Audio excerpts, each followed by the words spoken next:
Welcome to Necromunda Hired Gun. This is a new FPS release on Steam. Not sure of the other platforms, but I'm not even going to bother telling you about them because this game sucks. Before we jump into the review itself, make sure you are subbed to the channel, turn notifications on. If you want to support me as a creator, there are links in the description to Patreon. You can join the channel as a member, and there is also a merch store for you guys to check out. Remember, it's all optional. So, jumping into Necromunda Hired Gun, the only good thing in this game is the design and the music. It looks quite good. It has like a rusty metal sort of atmosphere, and I do quite like that. It reminds me a little bit of Doom in that sense, and the music in combat is like heavy metal sort of stuff, so it kind of gets you pumping, it gets you in the mood for killing things. In the second campaign mission, you'll be on a giant train, and when I say giant, I mean this train is massive. However, I can't get on with the game because it just feels so basic for its price, which is £30 at the moment. It's currently got a 15% launch discount, so its original price is £35. The game is poorly optimised. If you're not stuttering every 10 steps, then you must have some sort of NASA supercomputer, because I'm running a Ryzen 7 3700X and an RTX 2070 Super, and the game just didn't feel all that smooth. The animations in this game are dreadful. When you go close to a weak enemy, you can take them down and there's literally nothing to it. You'll just see like an axe or something go into the enemy's head with a couple of splat sounds, and that's it. There's this little thing you interact with a couple of times. You do it to select missions, but also at the start you do it to get it to open a door. It's like a person, but it's got some weird like helmet and tubes and stuff on its head. And basically you interact with it and it pops up with a little sequence to punch it 3 times. And yeah, the punching is so basic and floaty. It feels so cheap. The weapons in this game aren't all that great either. There's pretty much no kick to the weapons depending on which weapon you're using. There's absolutely no recoil on any of the guns I used. There is a pistol called the Iron Fist. It's got like some weird ACOG scope on it, and when you fire it does have a lot of kick. So it's not that all weapons don't have it, the Iron Fist does, but it's just empty. There's no feeling to the kick of it. And not only that, when the gun is kicking and you're firing it, it's covering up half your screen, so it's really, really off-putting. The enemies are alright in the game. You've got your standard soldier-like enemies, and you've got some bigger brutes, which literally just jump around like fucking idiots. And after a couple of mags, they're dead. Then you do get bullet sponges. I mean, if you like bullet sponge enemies, then this game's definitely for you, because there is a shit ton of them. But these mech enemies, they are complete bullet sponges, like several mags it's going to take to kill them.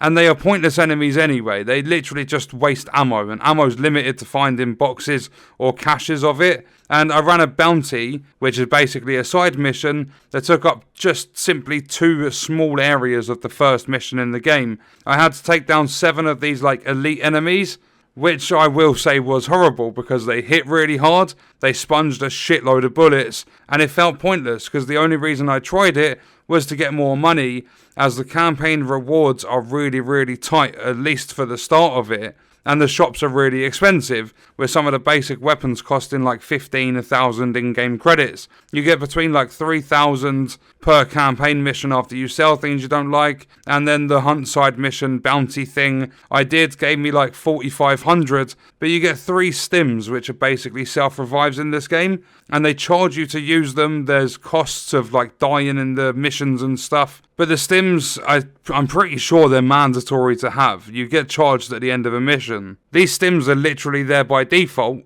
I don't think you can actually do anything about it. And there's also medkits as well, which are limited to 3. They don't have a good enough effect because you use one in combat, you get hit and you've lost all of the health benefits. Plus, when you die and the game forces you to use a stim, you're put back to exactly the same spot you died in.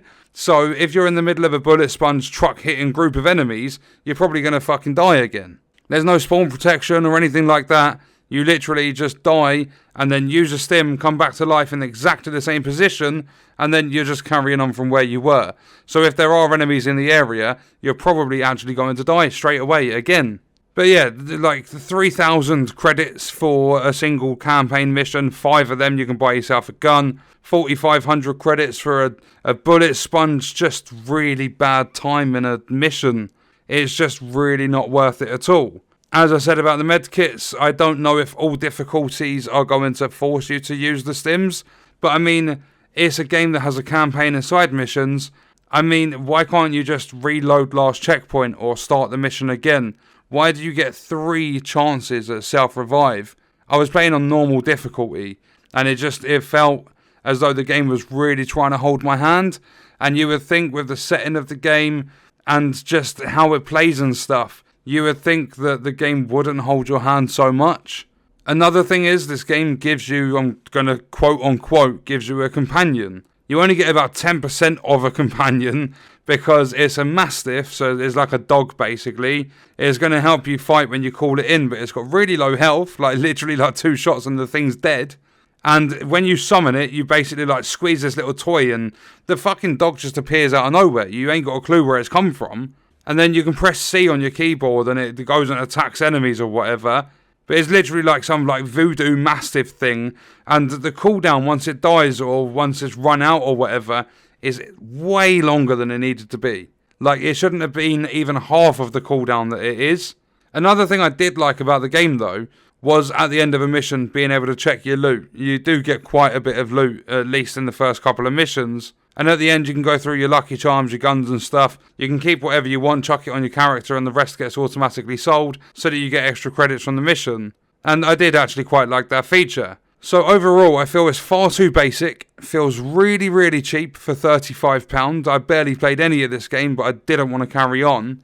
It's got poor optimization, bullet sponge enemies, hard hitting enemies at the same time, on normal being the second difficulty setting in the game, and it's got its bare bones general gameplay. I would say honestly this game is not worth any more than £15, and that's if you're on like a keepsake sort of thing. If you want to play this game and keep it, £15 is the most I would stretch to. It's 100% not worth its £35 price tag. So I have, after about an hour, a little over an hour or something, I've grabbed myself a refund on this one, which is unfortunate because I was following it for a few weeks before it released, and I did like the look of it. They showed off some features that looked really cool. However, I feel they did the typical where they show you the best things and things that aren't going to actually be that important in the end. And not only that, I feel the game had way more time and effort and probably money actually spent on the level design and the atmosphere than what it did on the actual gameplay side of things. And obviously I don't review stories, I review gameplay, because you're not going to come to my review and go, oh, how's the story in this game? You're going to want to know, like you're going to click on the video and you're going to think to yourself, right, I want to know exactly how this game plays, am I going to enjoy it or not? So I'd literally just review the gameplay side of things. And as I said, I did only play for around an hour or so, but I feel the game wouldn't have changed much from there, besides maybe leveling up, getting new gear like the charms and stuff that boost your health and your crit chance. Other than that, there's nothing to it. You're just playing a campaign. If you want to play something like this, then just go play Doom. It's going to be a much better experience. The animations and stuff are all there. The gameplay cycle's all there. There's actually depth and a good feeling to your weapons and stuff. And it's not just from my experience. I had a look at the reviews after I played, because it's a new release. I just picked it up to try it, and obviously I've been following it, so that tempted me even more to buy this game. I mean, £30 for this is actually ridiculous, because it's not just from my experience. A lot of the Steam reviews are also complaining about performance issues and the game actually fully crashing on other players. So there's nothing to do with my setup that's causing the performance issues. Just because of everything I've mentioned in this video, I'm going to say that it's definitely not worth this money. Even with optimization updates, I feel it's far too expensive for what you're getting. And on that note, we're going to leave the video there. That's my review for this game. I feel it's too cheap, bare bones. They spent more of their money on the atmosphere, the level design, all that sort of stuff. I really, really did not get on with this game. As I said, I've already put my refund in. I'm getting my money back for this one. Totally not worth how much they're charging for it.